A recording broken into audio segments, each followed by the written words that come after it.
ಅವ್ರು ನೀವು ಕಠಿಣ ಕ್ರಮ ತಗೊಂಡ್ರಿ. ಯಾರು ಕಾನೂನು ಕೈ ತೆಗೆದುಕೊಳ್ತಾರ ಅವ್ರ ಮೇಲೆ ಕಠಿಣವಾದಂತ ಕ್ರಮ ತಗೊಂಡ್ರಿ. ಅವ್ರ ಮರಾಠ ಇರಲಿ, ಕರ್ನಾಟಕ ಯಾರೇ ಇರಲಿ. ಆದ್ರೆ ಅದು ಇಡೀ ಒಂದು ವ್ಯವಸ್ಥೆ, ಆ ಸಂಘರ್ಷ ಅನ್ನುವಂಥದ್ದು ಕನ್ನಡಿಗರು ಮತ್ತು ಮರಾಠಿಗರ ನಡುವೆ ಸಂಘರ್ಷ ಇಬ್ಬರು ಆಗಬಾರ್ದು ಅನ್ನೋದು ನನ್ನ ರಿಕ್ವೆಸ್ಟ್ ಇದೆ. ಇಲ್ಲಿಗದು ಏನಾಗ್ತದೆ, ಮೊನ್ನೆ ಪಾರ್ಲಿಮೆಂಟ್ ನಡೆಯಿತು, ಇಲ್ಲೇನು ಇಲ್ಲೇನು ಒಂದು ಸಂಘರ್ಷ ಆಯಿತು, ಆ ಕಂಡಕ್ಟರ್ ಇದ್ರದ್ದು ಆಯ್ತಲ್ಲ.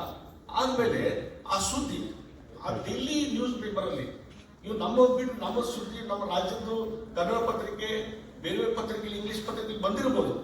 ಆದ್ರೆ ದಿಲ್ಲಿಯಲ್ಲಿ ಹಿಂದೂಸ್ತಾನ್ ಟೈಮ್ಸ್ ಮತ್ತು ಕೆಲವೊಂದು ಅಲ್ಲಿ ಟೈಮ್ಸ್ ಆಫ್ ಇಂಡಿಯಾ ಅಲ್ಲಿ ಎಡಿಷನ್ ಇರೋಲ್ಲ, ಅಲ್ಲಿ ಈ ಸುದ್ದಿ ಬೆಳಗಾವಿಯಲ್ಲಿ ಮರಾಠಿಗರು ಕನ್ನಡಿಗರ ನಡುವೆ ಕ್ಲಾಶ್ ನಡೀತಾ ಇದೆ, ಸಂಘರ್ಷ ಇದೆ, ಅಲ್ಲಿ ಬಹಳಷ್ಟು ಸಂಘರ್ಷ ಆಗಿ ಈ ಲಾ ಅಂಡ್ ಆರ್ಡರ್ ಪ್ರಾಬ್ಲಮ್ ಆಗಿದೆ ಅನ್ನುವಂಥ ಸುದ್ದಿ ಏನು ಸ್ಪ್ರೆಡ್ ಆಗ್ತದಲ್ಲ, ಅದರಿಂದ ನಮ್ಮ ಬೆಳಗಾವಿಗೆ ಒಂದು ಅಭಿವೃದ್ಧಿಗೆ ಕುಂಠಿತ ಆಗ್ತದೆ. ಇದು ಸ್ಪಷ್ಟವಾಗಿ ಹೇಳ್ತೀನಿ, ಕುಂಠಿತ ಆಗ್ತದೆ. ಅದಕ್ಕೆ ಇವತ್ತು ಎಲ್ಲರೂ ಜವಾಬ್ದಾರಿ ತಗೊಂಡು ಇಲ್ಲಿದ್ದಂಥವ್ರು ಇಲ್ಲಿದ್ದಂಥ ಜನ ಇವತ್ತೇನು ಮರಾಠಿಗರು ಇರ್ಬೋದು, ಕನ್ನಡಿಗರು, ನಾವು ಬಹಳಷ್ಟು ನೋಡಿದೀನಿ.